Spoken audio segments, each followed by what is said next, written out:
Bom dia a todos. Bom dia, professor. Bom dia, Ariane. Bom dia. Bom dia, Juliana. Como é que vocês estão? Estão indo, né? Estamos bem. Que bom, Tudo bem. que bom, que bom. Hoje nós vamos dar prosseguimento ao nosso conteúdo e nós vamos terminar de discutir o caso que a gente começou na outra aula, levando em consideração outros aspectos ali que estão presentes no caso, aproveitando para discutir um outro tema, né? E aí a gente termina o conteúdo, né, programático para que vocês possam fazer a P2 daqui a 15 dias, né, que é a P2 da nossa disciplina. Como sempre, as coisas que são perguntadas na prova são faladas sempre em sala de aula, né, para enfatizar. Então, prestar atenção na aula é importante até para fazer uma boa prova, né? Eu vou compartilhar a tela com vocês para que a gente possa dar início. Então, vamos lá.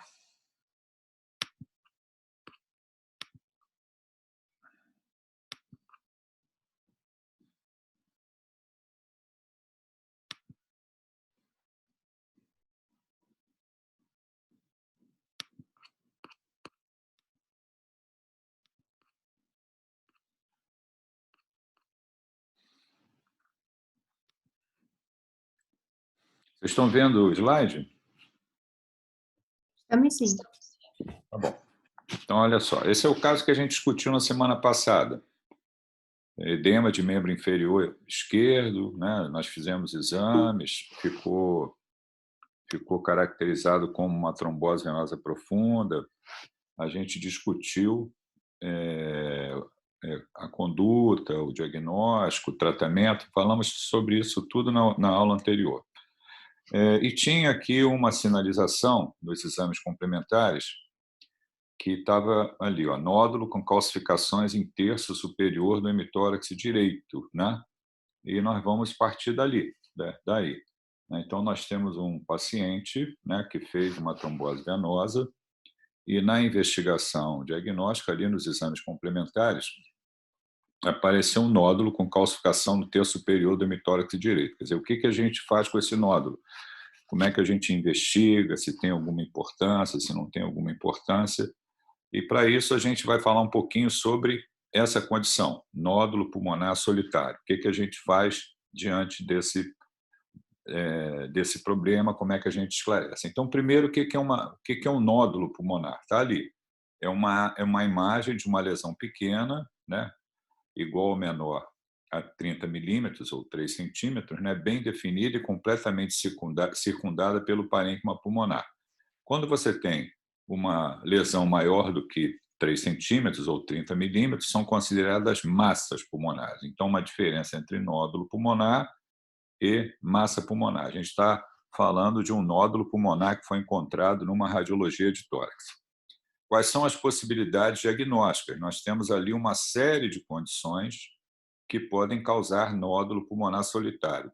Existem condições benignas e condições ou patologias malignas que podem causar nódulo pulmonar solitário. Está ali uma lista, né, que contempla doenças infecciosas, né, como histoplasmose, coccidiomicose, tuberculose, criptococose, outras infecções que também podem causar nódulo pulmonar solitário, neoplasias, né, ou neoplasmas benignos, né, lipoma, fibroma, neurofibroma, quer dizer, várias condições que podem causar, como doença inflamatória também, nódulo reumatoide, sarcoidose.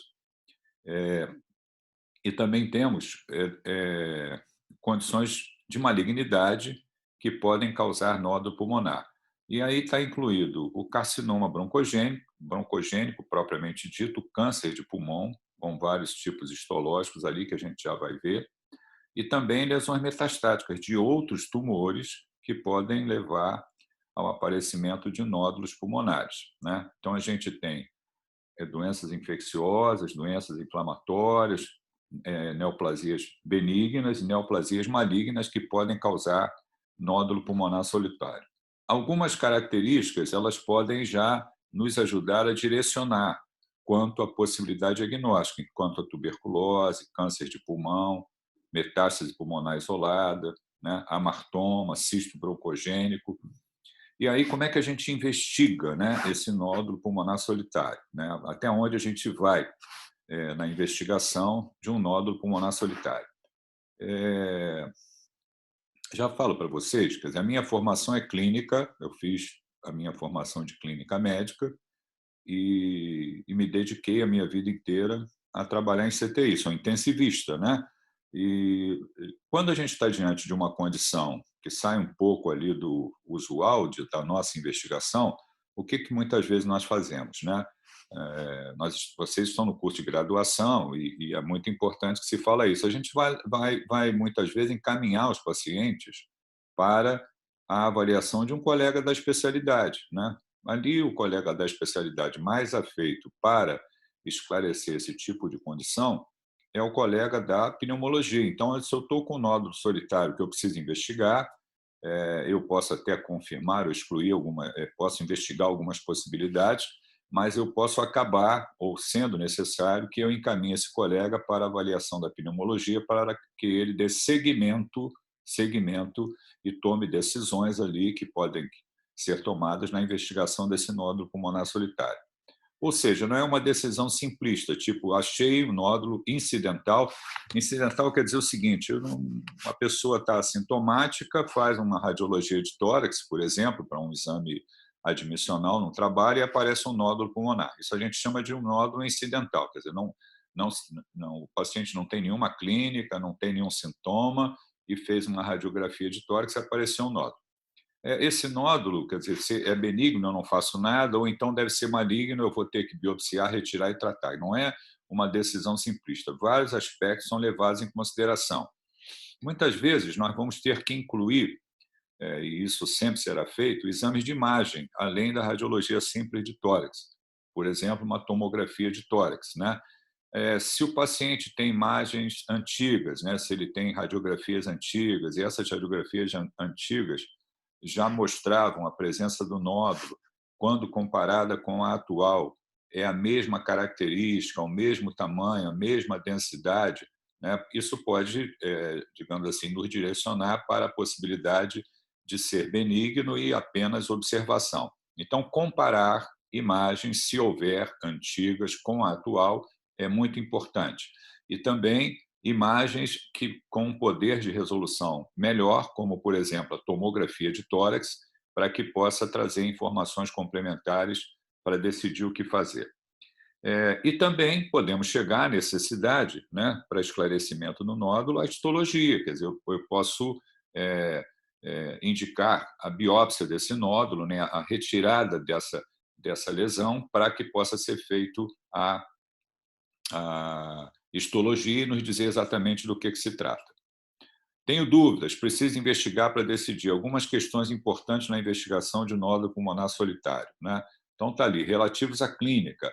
Se o paciente é tabagista, né, que a gente sabe que aumenta o risco de câncer de pulmão, a história familiar, se tem algum familiar próximo com nódulo pulmonar que se confirmou a possibilidade, por exemplo, de malignidade, se o paciente tem uma clínica, né, tem emagrecimento, né, isso fala a favor de doença consumptiva, doença maligna. Se o paciente tem tosse com escarros com sangue, hemoptóxico, isso fala a favor de condições que precisam ser esclarecidas claramente.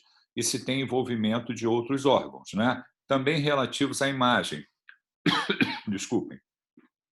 Se já existia, qual é o tamanho dessa lesão, se ela modificou em um intervalo de tempo, né, quando comparado com imagens anteriores, né, se a densidade dessa lesão, se é sólido ou não, né, os contornos dessa lesão, se são regulares, se são irregulares, quando são irregulares, falam a favor de malignidade, se capta ou não contraste, isso é importante também para a questão da malignidade, calcificação, se está presente ou não e qual o seu padrão, né? Que isso é importante também para a benignidade ou malignidade, se é uma lesão que tem cavitação ou não, se é captante no PET scan, a gente pode fazer uma tomografia com emissão de pósitrons, né? Que é o PET scan, e quando tem a captação, isso sugere um metabolismo aumentado. Isso fala a favor de malignidade, né? Eu posso também, relativos a obter histologia, a localização desse nódulo, se é periférico ou central. Se é um nódulo central, algumas vezes ele pode ser acessado através de uma broncoscopia para fazer a biópsia, né?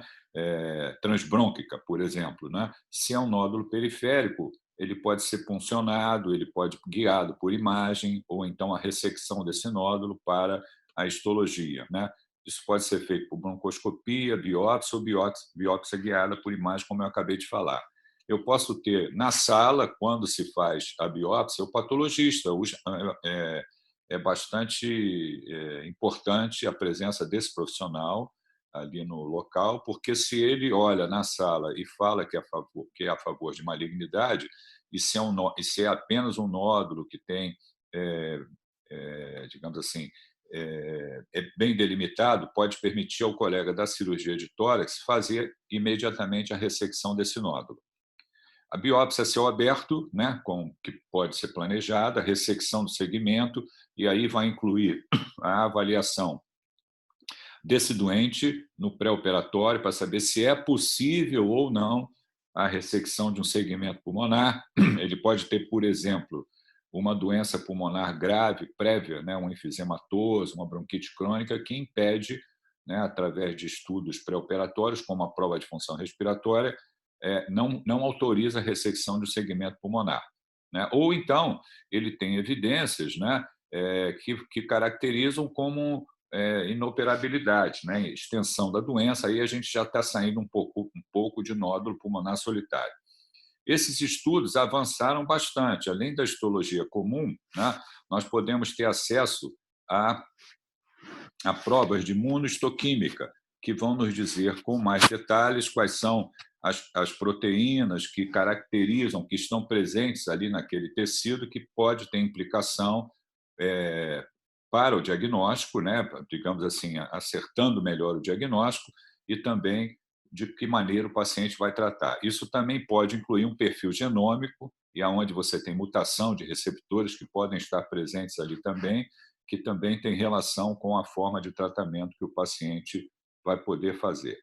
E isso, juntando todas essas informações, mais adiante, de acordo com a característica desse nódulo, vai se decidir o tipo de tratamento e o prognóstico que o paciente pode ter. Aqui a gente tem uma imagem de um nódulo, onde está a seta ali apontando, né, visto numa tomografia, um nódulo sólido que mais adiante se revelou como um adenocarcinoma. Aqui uma imagem numa radiologia de tórax simples e depois na tomografia de um granuloma pulmonar calcificado. Aqui mostrando na tomografia de tórax, de acordo com a calcificação, padrão da calcificação, sugerindo ou falando a favor de se tratar de um amartoma como causa do nódulo pulmonar. Aqui um PET scan mostrando que na tomografia por emissão de pósitrons, né, você tem a injeção dessa substância, fluorodeoxiglucose, né, glicose, com o marcador, né, que é o flúor 18, e aí você tem a captação. Se tem a captação, significa metabolismo aumentado, isso fala a favor de malignidade. No caso em questão aqui era um carcinoma broncogênico, aqui a combinação do PET scan com a tomografia de tórax, mostrando ainda uma resolução melhor e apontando ali, no caso desse que está sendo mostrado, um tumor de Pancosto. Bom, no nosso caso, os exames mostraram a pesquisa do BAR foi negativa, o PPD foi não reator. Lembram-se que lá na história tinha um familiar com tuberculose tratada. O TC de tórax mostrou nódulo de contornos irregulares em terço superior do hemitórax direito. E, de acordo com dados do nosso paciente, isso existe pode ser feito um cálculo, né? De acordo com a idade do paciente, algumas características do paciente, se tem história familiar ou não, se tem enfisema ou não, se é um tipo de nódulo, tamanho do nódulo, né? Se a região do nódulo. Você pode fazer uma predição do risco desse nódulo ser maligno ou não. No nosso caso, que a gente mostrou, é um caso hipotético, né? Eu coloquei os dados nessa tabela e os dados nessa tabela colocam lá como probabilidade de câncer de 69%. Quer dizer, 69% é uma chance alta de ser câncer. Isso significa que eu tenho que ter acesso ao diagnóstico, né? Aqui é um algoritmo onde são colocados percentuais de possibilidade de malignidade ou não, que podem caminhar para ressecção cirúrgica ou para biópsia. No nosso caso, foi feita uma broncoscopia com coleta de material que revelou câncer de pulmão, neoplasia pulmonar. Ou seja, o nosso nódulo é um câncer de pulmão, feito a broncoscopia, o diagnóstico foi feito, né? Neoplasias pulmonares e tratamento. Quer dizer, o que eu faço com um paciente que tem neoplasia pulmonar? Aqui a gente tem um textozinho pequeno sobre câncer de pulmão, retirado lá do site do Instituto Nacional do Câncer, né? Falando que é o mais comum de todos os tumores malignos, né? E fala a respeito da incidência da doença altamente letal, sobrevida média cumulativa em torno de 5 anos, varia entre 13% a 21% em pacientes envolvidos e 7% a 10% em pacientes em envolvimento, né? Então, falando da importância da relação com o tabagismo, né? Isso acho que todos vocês também têm essa informação da relação do câncer de pulmão com o tabagismo. Aqui uma imagem de uma tomografia mostrando um câncer de pulmão, ali onde nós temos a sinalização com a setinha, e o paciente fez a tomografia com um maço de cigarro no bolso, mostrando lá a dependência, né, ao uso do cigarro, né? Aqui um slide falando a respeito do caminho para o câncer de pulmão. Quer dizer, o que acontece, né, quando nós temos ali um pulmão normal e, posteriormente, o desenvolvimento do câncer de pulmão e, posteriormente, a disseminação da doença com o câncer avançado, com as metástases, né? Nós temos alterações moleculares que podem contribuir, né, variações genéticas, polimorfismo, oncogênese, e aí você tem a formação, né, por conta desses fatores genéticos, epigenéticos, você tem vias desreguladas, proliferação, e você tem a proliferação de um grupo de células que são as células malignas, né? Aqui, o avanço da ciência permite que a gente possa ter testes moleculares, né, quando a gente vai olhar esse tipo de paciente. Quer dizer, vários fatores podem estar presentes, né? Polimorfismo, a gente pode ter estudo do conjunto de proteínas, que se chama proteômicas, a gente pode ter estudos genéticos, a expressão gênica, como está colocado ali também, e esse avanço permite que você possa, digamos assim, esclarecer melhor a interação entre o hospedeiro, as células tumorais e com implicação na terapia, quer dizer, se o tumor é sensível ou não a determinada terapia. O nome disso chama-se medicina personalizada, quer dizer, cada vez mais que eu obtenho informações a respeito de uma determinada patologia, eu posso selecionar melhor o tipo de tratamento. Essa seleção do tipo de tratamento melhor, com essas técnicas, né, proteômica, genômica, a gente chama isso de medicina personalizada. Então, como está colocado ali, né, a evolução do tumor, né, a invasão, a angiogênese, depois as metástases, e à medida em que a ciência avança, nós podemos selecionar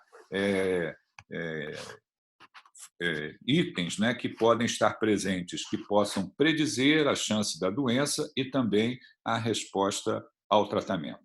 Então, na medida que a ciência avança, eu vou ter mais informações, eu vou poder escolher melhor de que forma tratar o meu paciente. Aqui esse slide fala a respeito dos tipos histológicos, né, que nós temos no câncer de pulmão. Basicamente, são dois tipos. O não pequenas células, que é o número maior de carcinoma broncogênico, 85%, e o pequenas células. Então, são dois tipos principais: não pequenas células e pequenas células. O não pequenas células engloba três tipos histológicos. é o carcinoma epidermoide, o adenocarcinoma e o carcinoma de grandes células. Então, não pequenas células englobam 3 tipos histológicos: o epidermoide, né, o adenocarcinoma e o carcinoma de grandes células, ocorrendo em cerca de 75% dos pacientes diagnosticados com câncer de pulmão. Existe uma particularidade ali entre o de pequenas células, né, que é uma fração menor dos casos, que tem um tipo linfocitoide que leva um nome também, que talvez você já tenha ouvido aí na disciplina de pneumologia ou de oncologia, que é o Old Cell, né? Old Cell. Então, o Old Cell pertence ao grupo de câncer de pulmão de pequenas células. Pequenas células. Tem uma particularidade que, muitas vezes, quando se faz esse diagnóstico do Old Cell, existe uma chance grande da doença já ter invasão, metástase, e muitas vezes a cirurgia não é permitida. Então, repetindo, não pequenas células, que é a maior parte dos tipos de câncer de pulmão, englobando 3 tipos histológicos: o epidermoide, o adenocarcinoma e o carcinoma de grandes células. E o de pequenas células, a fração menor, um tipo específico, linfocitoide, que é conhecido como Old Cell. Aqui, se vocês procurarem, né, a classificação da Organização Mundial de Saúde, algumas características desses tumores, isso não é o mais importante. Pode ser que algum de vocês, mais adiante, queira fazer patologia, né? Muitas vezes, eu estou falando de uma doença onde o patologista é importantíssimo, é ele que define o diagnóstico histológico, ele está na sala para dar o diagnóstico, para muitas vezes definir o que o cirurgião de tórax vai fazer. Quando ele faz testes de imunohistoquímica, ele define melhor qual é o tipo histológico. Também, quando faz a expressão gênica, né, para ver se tem presença de mutação de alguns receptores, que eu já vou falar, isso é importante para decidir também a forma de tratamento que o paciente vai poder receber. Então, cada vez mais, o patologista é importante, né? É uma especialidade muito bacana que ajuda a definir e tratar N patologias. Eu estou falando de câncer de pulmão, em outras patologias, com certeza, vocês já viram aí ou estão vendo durante o curso, cada vez mais a patologia é importante. Aqui são 4 slides falando dos tipos histológicos, né? O carcinoma epidermoide, o adenocarcinoma, o carcinoma de grandes células e o carcinoma de pequenas células. Bom, câncer de pulmão, possibilidade de tratamento. A decisão da melhor forma de tratar é tomada em decisão conjunta do clínico, que é o pneumologista, do oncologista, do cirurgião torácico, né? Levando em consideração vários aspectos, incluindo o que se achou na histologia, que foi o que eu acabei de falar, né? Várias opções podem ser colocadas, né? Que muitas vezes são combinadas: cirurgia, radioterapia, quimioterapia, terapia-alvo, né? Ou terapia molecular, a imunoterapia e o tratamento paliativo, quando muitas vezes a doença progride para um estágio aonde não há mais a possibilidade de cura, né? E aí você tem a opção de tratar o paciente, chamado de tratamento paliativo, né? Quem vai decidir isso é o conjunto de colegas que estão acompanhando o caso. Normalmente, o colega da pneumologia, o colega da oncologia, o cirurgião de tórax, levando em consideração o que achou lá na histologia, né? A cirurgia do câncer de pulmão, digamos assim, que é uma opção muito boa a ser feita quando a gente encontra a doença ali na fase inicial, ela pode ter algumas contraindicações que devem ser levadas em considerações. Então, se a gente tem um tumor de pequenas células, né, como Old Cell, pode ser que mesmo quando eu encontre um nódulo pulmonar, já existe evidência, e isso tem que ser investigado, de ter metástases, né, contralaterais ou extrapulmonares. Então, nesses casos, a ressecção cirúrgica ela não é indicada. Quem que vai resolver isso? O colega que está acompanhando, lançando mão da histologia e de uma investigação adicional para ver se o paciente tem evidência de metástases contralaterais ou até extrapulmonares, né? Se o doente tem envolvimento pleural, por exemplo, se tem derrame pleural, isso fala contra a ressecção. Se tem linfonodos com a doença vistas numa mediastinoscopia, que foi feito para diagnóstico, né? Eu posso fazer a broncoscopia e tem um alargamento da carina por conta ali da presença de linfonodos, isso também fala contra a possibilidade de ressecção. Ou então o paciente tem uma doença grave pulmonar prévia, aonde poderia ser feita a ressecção, mas o paciente não suporta, no pós-operatório, não ter aquele segmento pulmonar. Então, ele tem a chance da cirurgia, mas não pode operar por conta da doença pulmonar prévia. É muito difícil. Aqui, terapias alvo-moleculares, como eu coloquei, cada vez mais a ciência avança, que são vias que podem estar comprometidas no câncer de pulmão. Quer dizer, mutação dessas vias celulares podem estar comprometidas no câncer de pulmão e drogas são desenvolvidas para interferir nessas vias. Uma delas é a via da tirosinoquinase. Então, a via da tirosinoquinase, a mutação dessa via pode estar presente em tumores de pequenas células, né, ou não pequenas células, né? Aliás, pequenas células, né?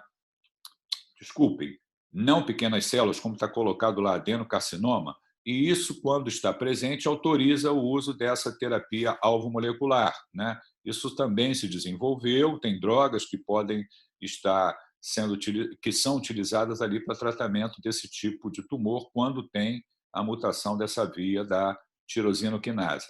Um outro avanço que houve muito interessante também, muito bacana, isso já tem vários anos, para determinados tumores, inclusive para tumor de pulmão, câncer de pulmão, é a terapia da inibição do checkpoint imune, quer dizer, chama-se imunoterapia.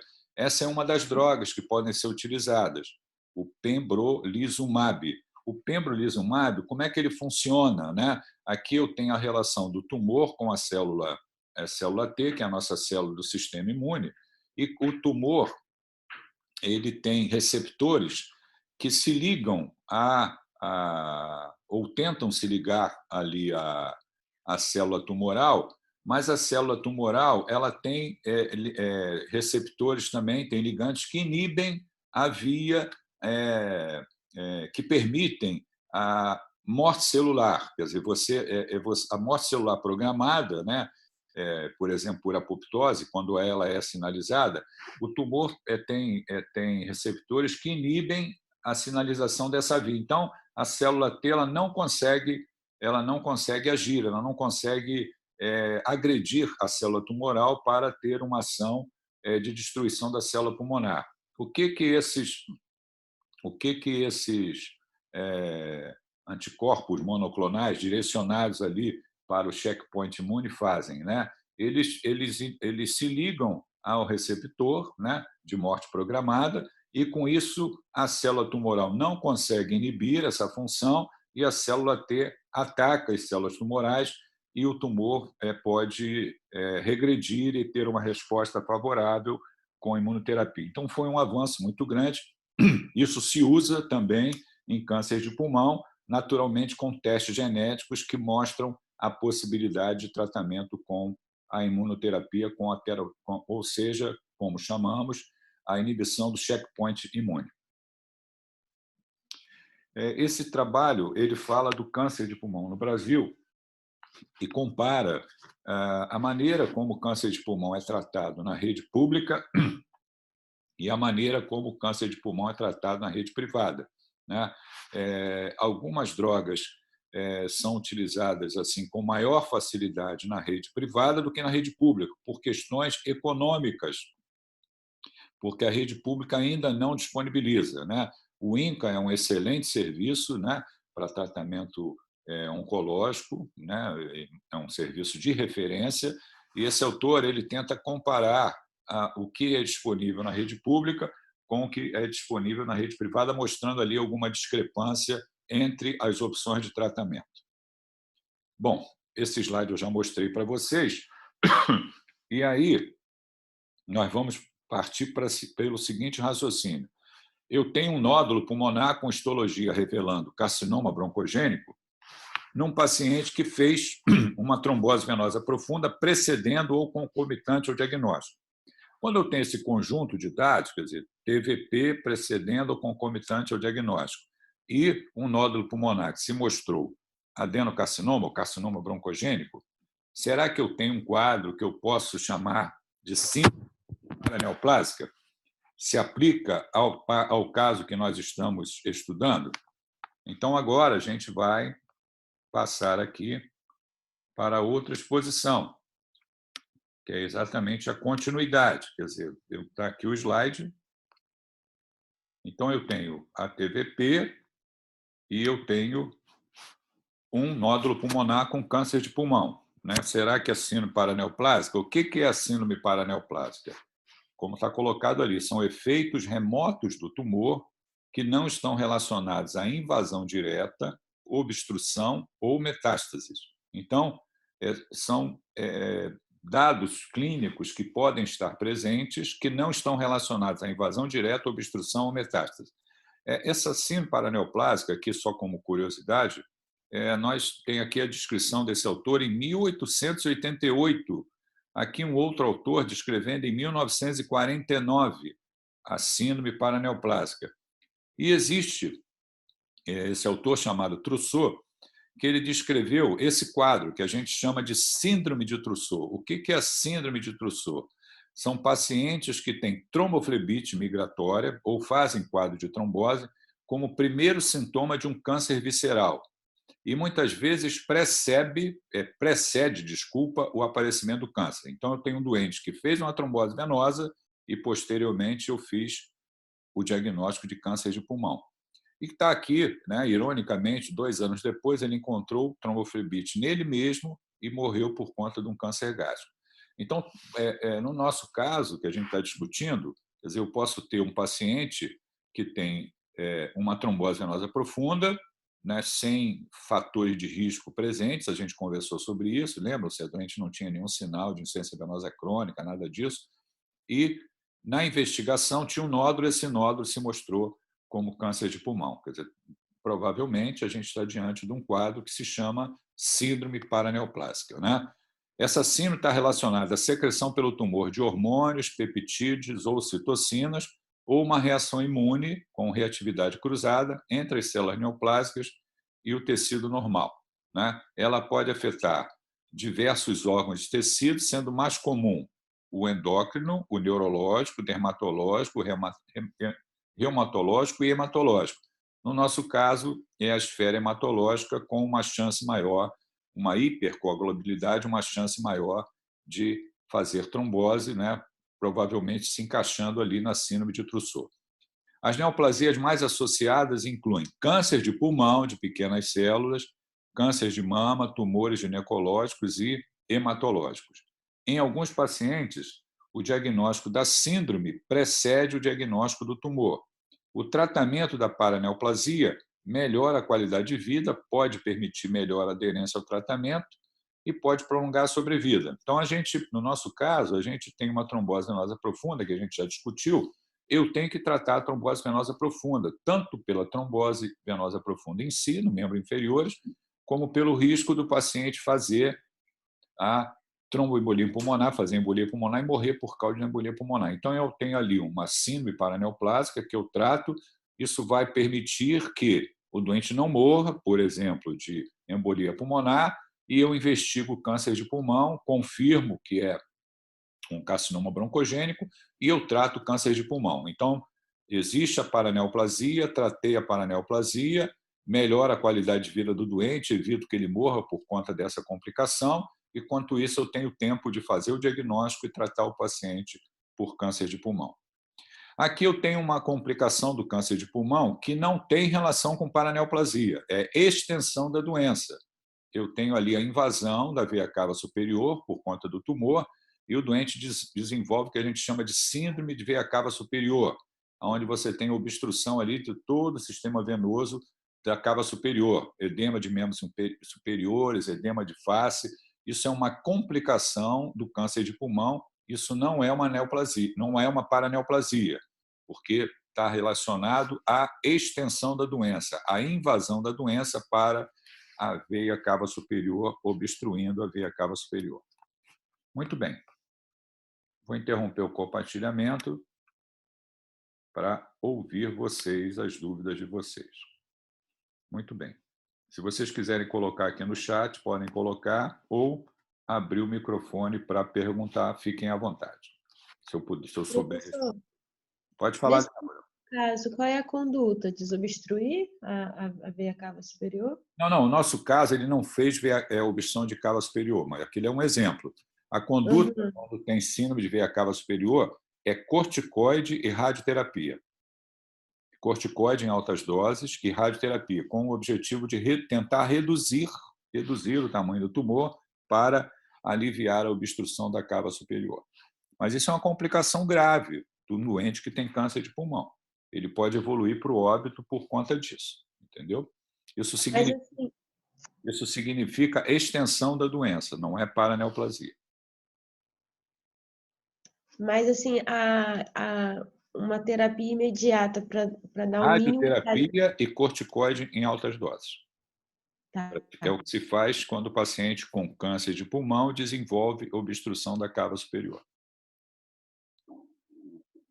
Aquele doente que eu mostrei para vocês é um doente que eu vi. Imagine o seguinte, ele tá entubado, em ventilação mecânica, então é complicado, né? Eu tenho que tirar o doente, levar para fazer radioterapia, fazer corticoide em altas doses. Nem sempre o doente evolui de forma favorável, né?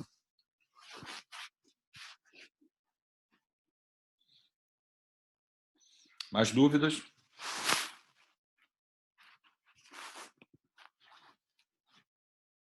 Algum de vocês quer fazer patologia?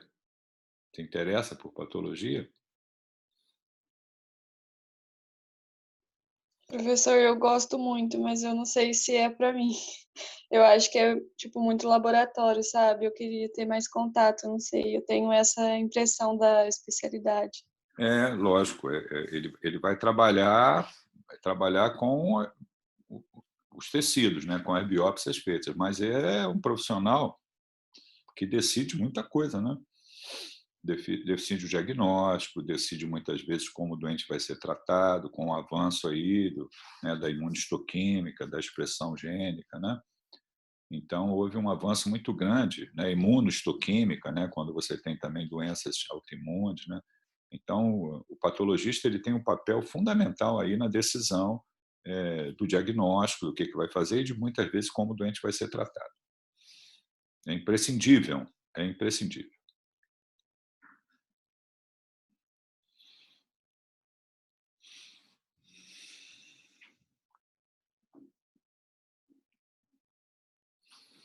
Mais perguntas?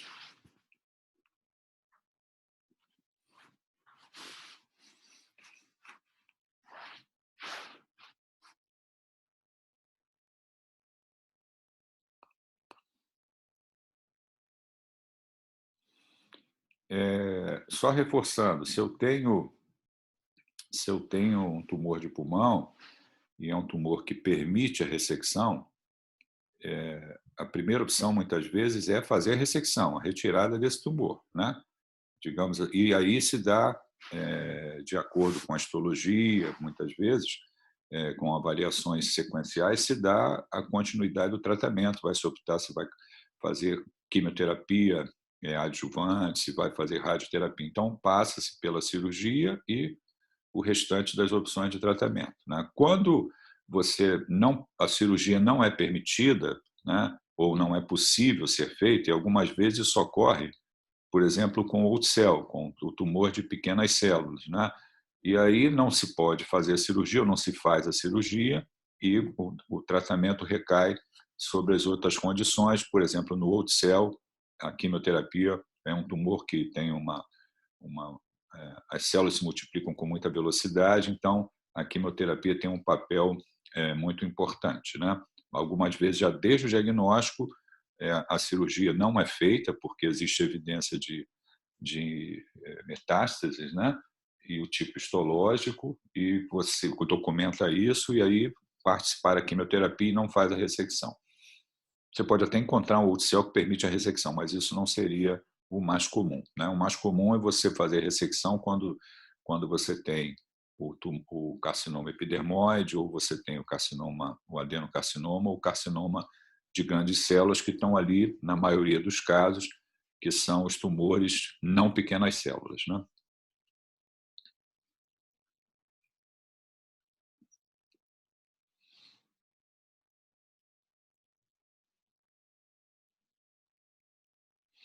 Então, olha só, em um caso, a gente discutiu conduta em trombose venosa profunda, a gente discutiu conduta de investigação de um nódulo pulmonar e falamos também de síndrome paraneoplásica. Quer dizer, um caso serviu para ter três discussões aí, né, da investigação do nódulo, do câncer de pulmão, da síndrome paraneoplásica, a síndrome de Trousseau e lá a conduta, né, que a gente já discutiu sobre tromboembolismo venoso, contemplando a trombose venosa profunda e contemplando também o tromboembolismo pulmonar. Temos dúvidas ou não?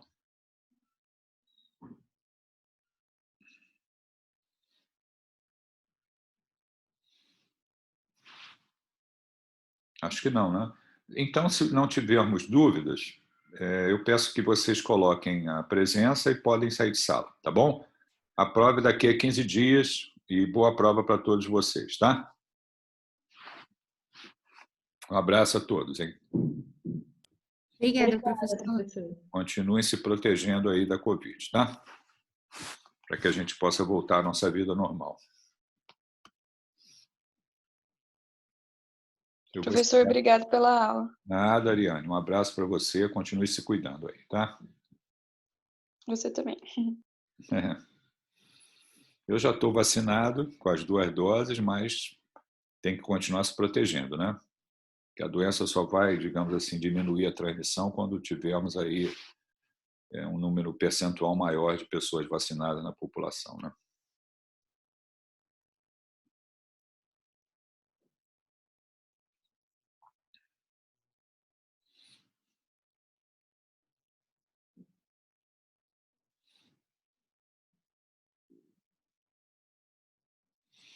A aula vai ser gravada, né? Ela está sendo gravada, eu vou colocar daqui a pouco no ar, tá? Depois que terminar. Tá bom, professor. Obrigada pela aula. Boa semana. Boa semana para você também, tá?